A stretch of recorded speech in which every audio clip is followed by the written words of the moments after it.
So just what else would you like to speak about today?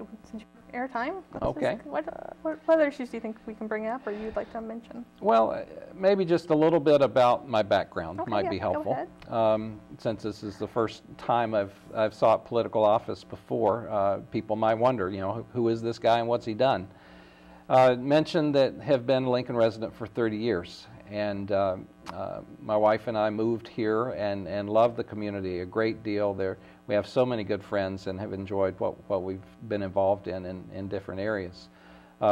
Worked as a minister for about 14 years, and then as an ombudsman for 15 years. And beyond that, have also been very involved with mediation work. I'm a member of the Lincoln Mediation Center here, and in the work I do there is mainly working with families that are caught in disputes. I happen to be a child of divorce, and there was a very, very painful experience as a teenager seeing my family torn apart in this way, and I always thought, you know, there's got to be a better way to resolve disputes. And so when I was trained as a mediator, it was automatic that was going to be a vocational choice that I made.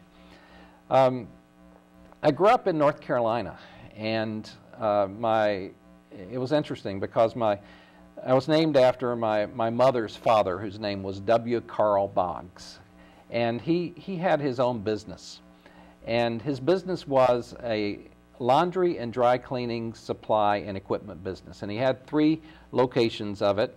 The home office was in Charlotte, North Carolina, where we lived. Then there was another office in South Carolina and another office in Atlanta.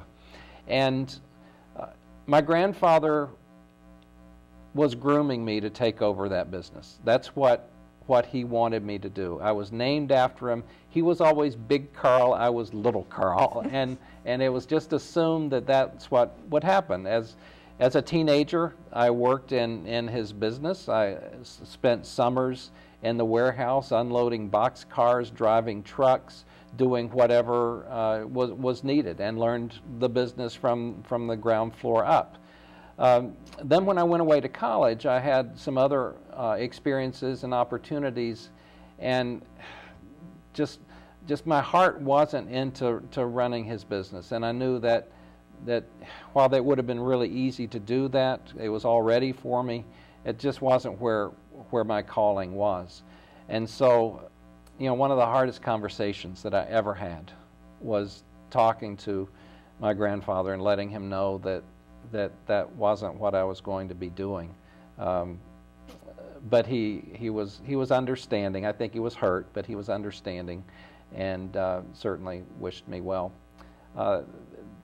But that background in business, it was something that was always part of our family and life. You know, as a young child, would go to trade shows and things with the business, and so I always had this sense of what was going on with his business, and that's part of me. As I went to college, that was my original intent, and I have a bachelor's in business administration, so business concerns are that's kind of at my bottom line, really, is when I look at issues, I think, okay, does this make sense as a business decision?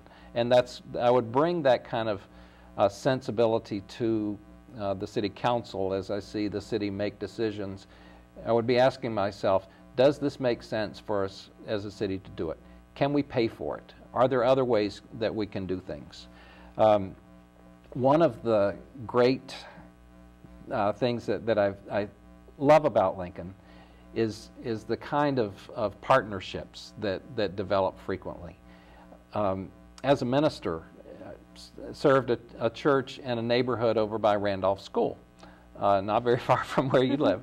And while there, someone from the school came to us in the church and said, you know, we've got a problem in this neighborhood where we've got a lot of kids that don't have a place to go before and after school.